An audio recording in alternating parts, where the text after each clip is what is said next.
I got so much motherfucking design on right now. Break it down, bring it back, make it clap. I got 3 old thoughts, new block, where that day. Bitches on my Assalamualaikum warahmatullahi wabarakatuh. Pada video kali ini, saya akan menjelaskan materi mengenai multikolinearitas. Apakah yang terjadi jika regresor-regresor saling berkorelasi? Materi yang akan saya jelaskan, saya ambil dari buku Dasar-Dasar Ekonometrika, edisi kelima, karangan dari Damodar N. Gujarati dan Dawn C. Porter. Sebelumnya perkenalkan, nama saya Aginta Misrani dengan NIM 21060001 dari Prodi Ekonomi Pembangunan. Video kali ini saya buat dengan tujuan untuk memenuhi tugas ekonometrika mengenai multikolinearitas. Multikolinearitas ditemukan pertama kali oleh Ragnar Fritzsche, Institute of Economics, Oslo University. Pada awalnya, multikolinearitas berarti adanya hubungan yang linier sempurna atau pasti di antara beberapa atau semua variabel bebas dalam model regresi. Misalkan, pada model regresi dengan K variabel bebas X1, X2, XK di mana X1 sama dengan 1, suatu hubungan linier yang sempurna dikatakan ada.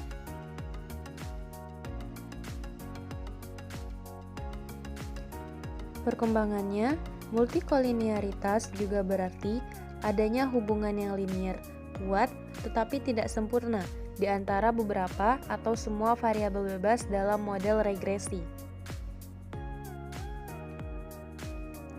Contohnya, misalkan regresi pengeluaran untuk konsumsi makanan keluarga pada pendapatan keluarga, tabungan, usia kepala keluarga. Variabel bebas akan saling berkorelasi. Variabel bebas juga berkorelasi dengan variabel sosial ekonomi lain yang berpengaruh terhadap pengeluaran untuk konsumsi, misalkan ukuran keluarga. Terjadi multikolinearitas atau kolinearitas.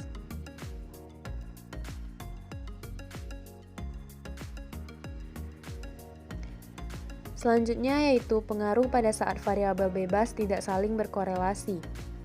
Pada layar dapat dilihat mengenai data produktivitas kerja. Dengan data tersebut, kita dapat melakukan analisis regresi secara parsial dan overall. Pengaruh pada saat variabel bebas saling berkorelasi secara sempurna. Pada contoh yang tertera pada layar dapat dilihat ada 4 kasus mengenai variabel bebas yang saling berkorelasi secara sempurna dengan X12 sama dengan 5 ditambah 0,5.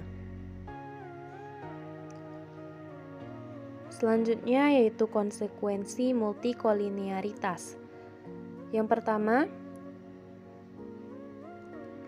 meski penaksir OLS bisa diperoleh, standar error atau kesalahan baku cenderung semakin besar dengan meningkatnya korelasi antar variabel bebas. Misal, pada model regresi YI sama dengan B1 XI1 ditambah B2 XI2 ditambah error I, di mana XI sama dengan XI dikurang X dan YI sama dengan YI dikurang Y. Maka beta 1 sama dengan sigma YI XI1 dikali sigma XI2 pangkat 2 dikurang sigma YI XI2 dikali dengan sigma XI1 XI2 dibagi dengan sigma XI1 pangkat 2 dikali sigma XI2 pangkat 2 dikurang sigma xi1 xi2 pangkat 2. Jika xi2 sama dengan lambda xi1 ditambah ui, di mana lambda tidak sama dengan 0, dan sigma xi2 ui sama dengan 0, maka persamaannya adalah beta 1 sama dengan sigma yi xi1 dikali sigma xi2 pangkat 2 ditambah sigma ui pangkat 2 dikurang sigma yi xi2 ditambah sigma yi ui dikali sigma xi1 pangkat 2 dibagi dengan sigma xi1 pangkat 2 dikali dengan sigma xi1 pangkat 2 ditambah sigma ui pangkat 2 dikurang sigma xi1 pangkat 2 kuadrat. Penaksir beta 2 dapat dicari secara analogi dengan pencarian penaksir beta 1. Konsekuensi multikolinearitas yang kedua yaitu besarnya standar error berakibat selang keyakinan atau confidence interval untuk suatu parameter menjadi lebih besar. Contohnya seperti berikut. Misalkan R x1 x2 sama dengan 0,9, maka CI 95% untuk beta 1 dirumuskan sebagai berikut. Beta 1 ditambah atau dikurang 1,96 akar dari 5,26 alfa pangkat 2 dibagi sigma xi1 pangkat 2. Berikutnya yaitu konsekuensi multikolinearitas yang ketiga yaitu kesalahan tipe 2 meningkat. Berikutnya konsekuensi multikolinearitas yang keempat. Pada multikolinearitas yang tinggi tapi tidak sempurna, estimator koefisien regresi bisa diperoleh, tapi estimator dan standar error menjadi lebih sensitif terhadap perubahan data. Untuk contoh konsekuensi yang keempat dapat dilihat pada layar di mana terdapat contoh berupa data mengenai Y, X1 dan X3. Untuk dapat menemukan konsekuensi dari multikolinearitas dapat diperiksa signifikansi koefisien regresi SE dan R pangkat 2. Konsekuensi multikolinearitas yang kelima yaitu pada multikolinearitas yang tinggi tapi tidak sempurna bisa terjadi R kuadrat atau koefisien determinasi tinggi namun tidak satupun variabel signifik secara statistik. Materi berikutnya yaitu cara mendeteksi multikolinearitas. Yang pertama, matriks korelasi antar variabel bebas. Periksa apakah terdapat nilai korelasi yang tinggi atau sempurna antar variabel bebas. Yang kedua, kestabilan koefisien regresi parsial.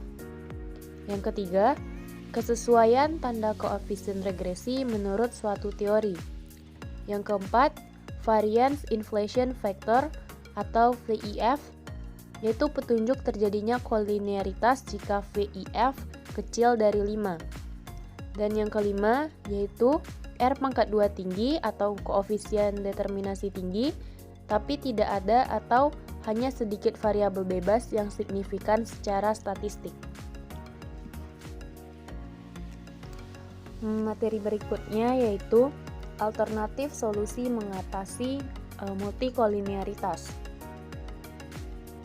alternatif yang pertama yaitu informasi a priori.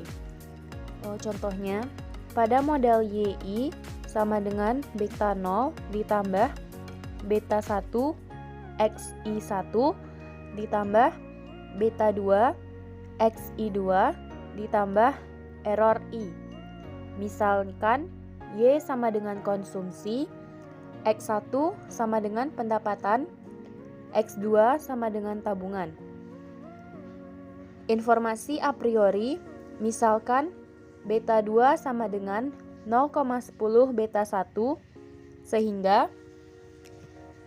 YI sama dengan beta 0 ditambah beta 1 XI1 ditambah 0,10 beta I XI2 ditambah error I sama dengan beta 0 ditambah beta 1 XI ditambah error I, di mana XI sama dengan XI1 ditambah 0,10 XI2.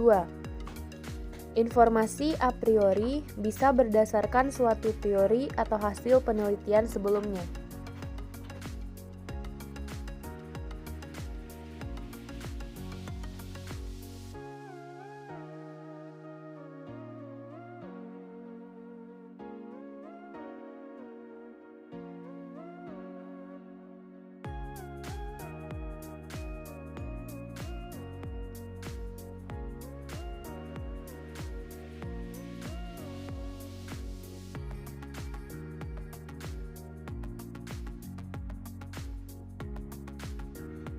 Alternatif solusi mengatasi multikolinearitas.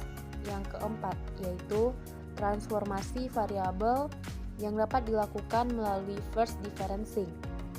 Untuk data time series, jika hubungannya seperti YT sama dengan beta 0 ditambah beta 1 XT1 ditambah beta 2 XT2 ditambah error T.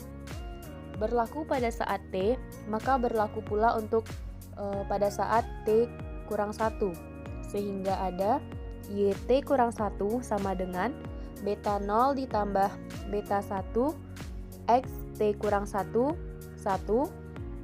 ditambah beta 2 X T kurang 1 2 ditambah error T kurang 1.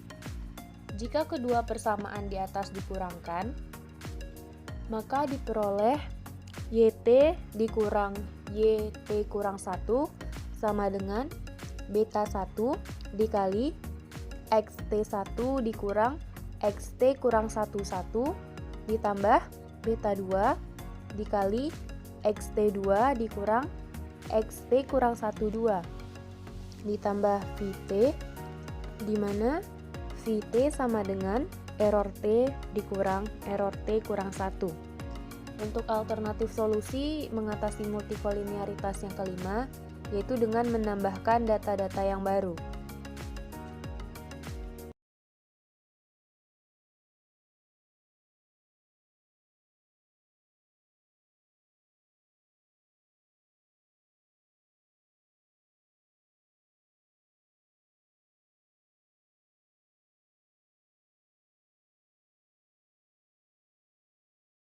Scope it cash like whoa, high